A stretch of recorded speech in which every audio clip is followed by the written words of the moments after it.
पहला जो क्वेश्चन है उसके बारे में अगर हम बात करें तो पहला क्वेश्चन में in which of the following year was planning commission of India set up, यानी कि प्लानिंग कमीशन जो इंडिया का है वो कब सेटअप हुआ था। वह सेटअप हुआ था दोस्तों 1950 में JL नेहरू के शासनकाल में हमारा सेटअप हुआ था। ठीक है, जवाहरलाल नेहरू के। अभी जो है इसको रिप्लेस करके नीति आयोग ला दिया गया है, जिसके CEO अमिताभ कांत है, और नीति आयोग के जो सबसे हेड होते हैं वह होते हैं PM।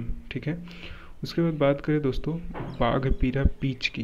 बाघपीरा पीचर प्लांट कहाँ पे लोकेटेड है? वह लोकेटेड है मेघालय में। For which of the following franchise teams did AB Villiers play in IPL 2020? IPL 2020 में जो AB डिविलियर्स वह किस टीम से खेले थे? वह खेले थे उन्होंने RCB से खेला था। ठीक है, who won the Toyota Thailand Open women's single title in Bangkok? Toyota Thailand Open women's single किसने जीता था? कैरोलिना मारिन ने। नेक्स्ट क्वेश्चन है दोस्तों, who among the following won the third Rabindranath Tagore literary prize for his novel the City and the Sea in December 2020? दिसंबर 2020 में the City and the Sea के लिए रविन्द्रनाथ टैगोर प्राइज किसे दिया गया है? वह दिया गया है राजकमल झा के लिए।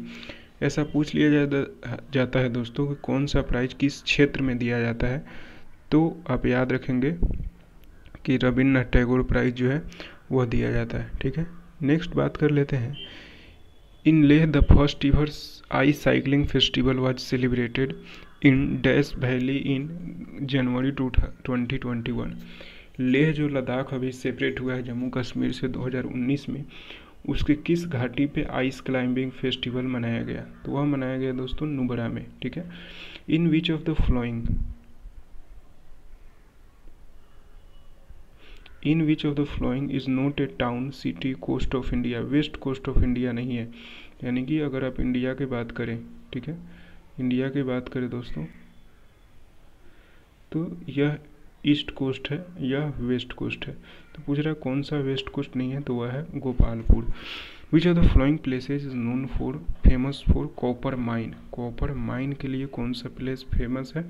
तो वह है खेतरी। खेतरी जगह है जो कॉपर माइन के लिए फेमस है। ठीक है, which of the following is a process in which hot less dense material rise upward and are replaced by colder more dense material?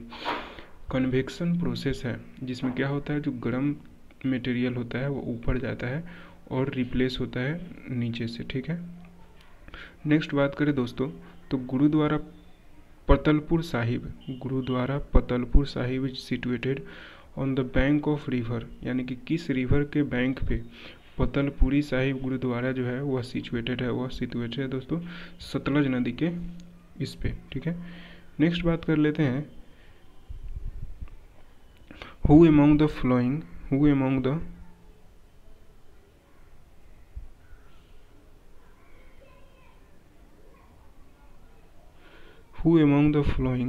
was one of the founder of Hindustan Republic association? Hindustan Republic association की बात करें दोस्तों तो इसके founder जो है वह है राम प्रसाद बिस्मिल। एक और है हिंदुस्तान सोशलिस्ट रिपब्लिकन एसोसिएशन, जिसे हम HSRA ही बोलते हैं, इसका फाउंडर है चंद्रशेखर आज़ाद। यह भी अक्सर एग्जाम में पूछ लिया जाता है। Who among the following had written Kitabul Hind that give an incisive description of the early 11th century?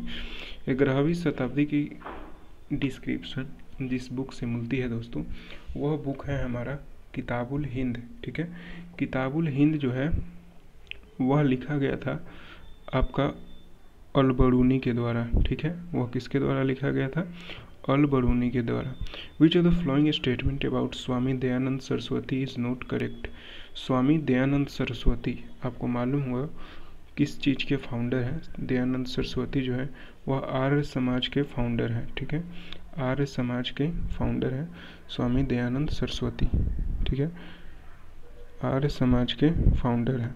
तो वह कह रहा है ब्रह्मो समाज के फाउंडर है क्या? नहीं है। ब्रह्मो समाज के फाउंडर जो है वो दोस्तों राजा राम मोहन राय थे। ठीक है, dash is the structural and functional unit of nephron? Kidney का जो फंक्शनल यूनिट होता है वो होता है नेफ्रॉन, और ब्रेन का जो फंक्शनल यूनिट होता है वो होता है न्यूरॉन। आप याद रखेंगे इसको। ठीक है। In which of the following year was the second round table conference in London held. 1931 में सेकेंड राउंड टेबल कॉन्फ्रेंस हुआ था। Electron volt is a unit of energy. Energy का वोल्ट जो है, इलेक्ट्रॉन वोल्ट एक मात्रक है, ठीक। एनर्जी का और भी मात्रक है, जैसे जूल हो गया, ठीक है।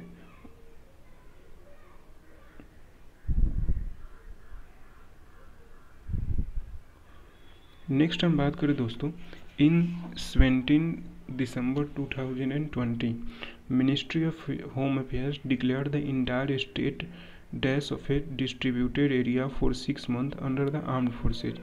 डिस्टर्ब्ड एरिया 6 मंथ के लिए किस एरिया को डिक्लेयर किया गया था होम मिनिस्ट्री के द्वारा, तो वह नागालैंड के एरिया को, इंटायर स्टेट को डिस्टर्ब्ड एरिया के कैटेगरी में रखा गया था और वहाँ पे आर्म्ड फोर्सेस की तैनाती बढ़ाई गई थी। Who among the following replaced Morarji Desai as the Prime Minister of India in 1979? 1979 में मोरारजी देसाई को किसने रिप्लेस किया? मोरारजी देसाई को दोस्तों रिप्लेस किया था चौधरी चरण सिंह ने 1979 में, ठीक है। 1979 में चौधरी चरण सिंह ने रिप्लेस किया और 79 से 80 तक ये रहे थे। फिर उसके बाद इंदिरा गांधी आ जाती है, ठीक है। उसके बाद इंदिरा गांधी आ जाती है जो कि 80 से 84 तक रहती है और 80 से 84 के बाद इंदिरा गांधी का डेथ हो जाता है और उसके बाद राजीव गांधी जो है वह बनते हैं, ठीक है। उसके बाद बात करें, who among the following is a Padma Vibhushan awardee. Padma Vibhushan awardee कौन सा है? पद्म विभूषण अवार्डी जो है वह दोस्तों सुदर्शन साहू है। Unique transaction reference number is a character code use to uniquely identify a transaction in the RTGS system. RTGS system में दोस्तों एक यूटीआर होता है, ठीक है। यूटीआर वह होता है, कितने अंकों का होता है यह पूछा जा रहा है, तो अब 22 अंकों का होता है यूटीआर, ठीक है। As per the union budget of 2021-22 how many regional national institute of virology will be set up. Virology के लिए, जैसे आपको पता होगा दोस्तों, वायरस अभी बहुत फैल रहा है, तो उसको ध्यान में रखते हुए वायरोलॉजी का एक सेटअप किया जा रहा है, वायरोलॉजी का, जिसका 4 इंस्टीट्यूट जो है वायरोलॉजी के क्षेत्र में बनाया जाएगा। Which of the following has the same dimension as that of the linear momentum. Linear momentum के जैसा ही डायमेंशन जो होता है वह किसका होता है? वह होता है इम्पल्स। इम्पल्स का मानो आप तो उसका डिफिनीशन ही होता है दोस्तों शॉर्ट टर्म मोमेंटम, यानी कि जैसे कि इंग्लिश का एक वर्ड है इम्पल्सिव, यानी कि अचानक हम कोई काम करते हैं, वैसे ही जब कोई अचानक फोर्स लगता है उससे जो जनरेशन होता है वेलोसिटी का, उसको हम इम्पल्स बोलते हैं। Who among the following was elected as the president of Veterinary Council of India in January 2021। जनवरी 2021 में वेटरनरी काउंसिल किससे कौन बना था? वह था उमेश शर्मा, ठीक है। बात करें दोस्तों next, which of the flowing scheme is aimed at helping accelerate the Uptake of broadband internet service. तो ब्रॉडबैंड इंटरनेट सर्विस को बढ़ावा देने के लिए किस गवर्नमेंट स्कीम निकाला गया है? वह निकाला गया है PM Wani. Which of the following is the application of sciences such as physics, chemistry, biology, computer science and engineering to the methods of law and the identification of various facts of civilian investigation. Investigation के लिए जो बहुत सारे physics, chemistry, biology के concept use किए जाते हैं उसे हम बोलते हैं फोरेंसिक साइंस, जो कि हमारा लॉ सेक्टर में यूज होता है, ठीक है। ये था दोस्तों हमारा 25 क्वेश्चन जो कि 13 अगस्त को पूछा गया था 2021 में, ठीक है। इसके आगे जो आएगा दोस्तों शिफ्ट 2 का क्वेश्चन आएगा। यह आपके MTS के एग्ज़ाम के लिए बहुत ही इम्पोर्टेंट सेगमेंट चल रहा है, इसलिए आप ज़रूर से ज़रूर इसे कंप्लीट करें। धन्यवाद दोस्तों। आशा करता हूँ आपको हमारा ये वीडियो पसंद आया। वीडियो पसंद आया तो हमारे चैनल को ज़रूर से ज़रूर सब्सक्राइब करें।